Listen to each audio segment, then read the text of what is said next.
Hello everybody, I'm Inkstar and welcome to another Super Mario Sunshine video. Before I get into the meat of the video, let me just apologize real quick for delaying this for as long as I have. I know I kept saying it was going to be done this week, next week, the day after, but it just never came out. The scripting process has taken a lot longer than I was expecting, and a lack of motivation on top of this has really slowed down the process, but I managed to get motivated again and I'm ready to record some videos. I've got a handful on their way, so stay tuned for that, and yeah, let's just jump into this, shall we? The cannon in Super Mario Sunshine serves multiple purposes throughout the game. It's used to launch Mario from Delfino Plaza to Pinna Park, it houses a Monty Mole in a few scenes, and it's under construction in any other scene. However, taking a look within Sunshine's files reveals that sometime during development, the cannon was also used to launch Mario back from Pinna Park to Delfino Plaza.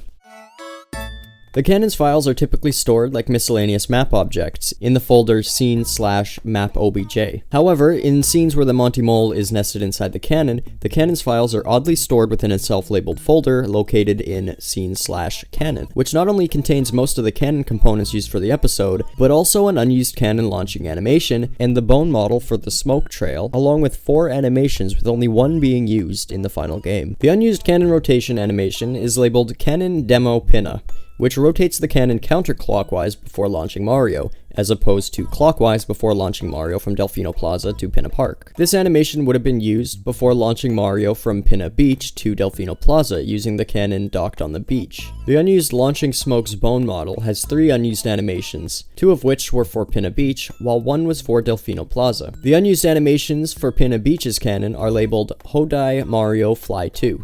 And Hodai Mario Crush 1, and the unused animation for Delfino Plaza's cannon is labeled Hodai Mario Crush 2. Additionally, the cannon files stored within the cannon folder use alternate names than the cannon files stored within the map_obj folder. In the map_obj folder, the cannon model is labeled Demo Cannon, and every file relating to the cannon is prefixed with Demo Cannon. But in the cannon folder, these files are non-prefixed and are individually labeled to define what they are, albeit with some naming inconsistencies. These file names include the cannon model being named Default, the cannon barrels being labeled Cannon Dom, the launch smoke trail being labeled Hodai Mario, and various other cannon-related files being prefixed with either cannon or cannon underscore. Now originally this was the part of the video where I show the mockups I created of these unused cannon launches. However, shortly after finishing the script and the mockups, I discovered another leftover cannon launch file that completes the unused Pinna Beach launch. Strangely, in Pinna Park Episode 1's camera sequence folder,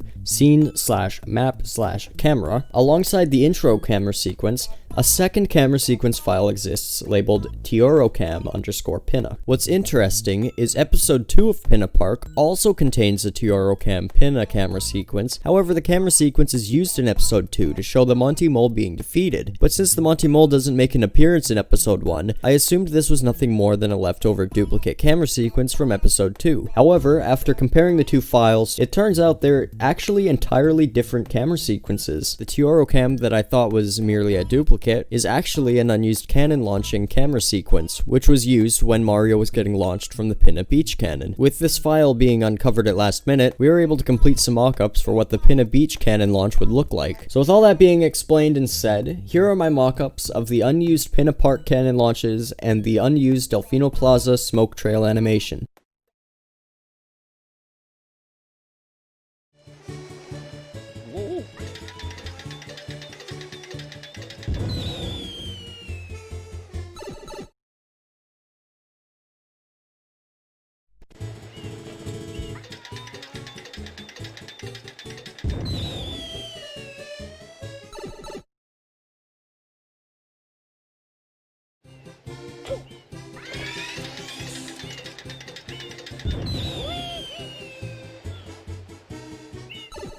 Now unfortunately, the mockups of these cannon launches were not easy to create. It turns out Delfino Plaza's cannon launch is hard-coded into the scene, and with this being noted, there may still be an unused cannon launch function for Pinna Beach's cannon, but I could not personally find it. So to create these mockups, I had to go as far as replacing Delfino Plaza's entire map model with Pinna Beach's, and replace several Delfino Plaza cannon files with Pinna Beach's unused cannon files. Please leave a like on this video, I spent a long time doing this. Now the first thing you may have noticed about Pinna Park's cannon launch to Delfino Plaza is that it's not exactly angled correctly to match up with the plaza. I'm not sure exactly why this is, but my best guess is either the plaza in the distance was slightly more to the right at the time of this cannon launch being developed, or the Pinna Beach cannon launch was always a mock-up, even for the developers at the time, which they scrapped before they could even correct the angle. Next up, you may have noticed that the two crush animations are simply locations in which the smoke particles are snapped to. The Pinna Beach crush animation is actually sending the smoke particles exactly to Mario's spawn point, and Delfino Plaza's smoke particles are snapping just under the palm tree beside the cannon. Now, my theory on what these animations were used for are actually locations in which Mario would land after launching from one cannon to another. In other words,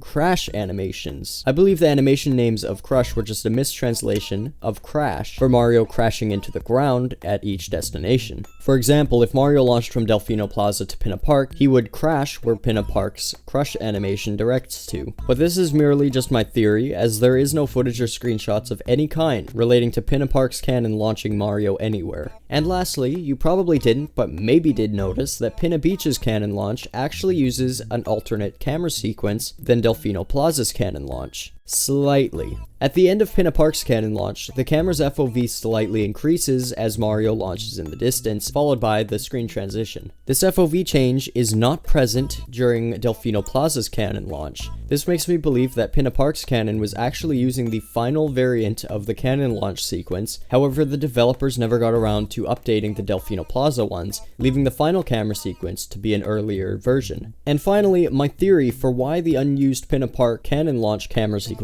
is only located in Pinna Park Episode 1's folder, and why it's identically labeled to Episode 2's Monty Mole defeating camera sequence. As it is very widely theorized and very evidently supported, Pinna Park was likely originally a second hub stage to Delfino Plaza. If I follow this theory, I think Pinna Park's gate was initially closed, and to gain access to the park, as well as launching Mario back to Delfino Plaza, Mario had to defeat the Monty Mole in the cannon. The Monty Mole would then be defeated using the used defeating animation, followed by the gate opening using the unused Pinna door open animation, granting Mario access to the park for future visits and access to the cannon to travel back to Delfino Plaza.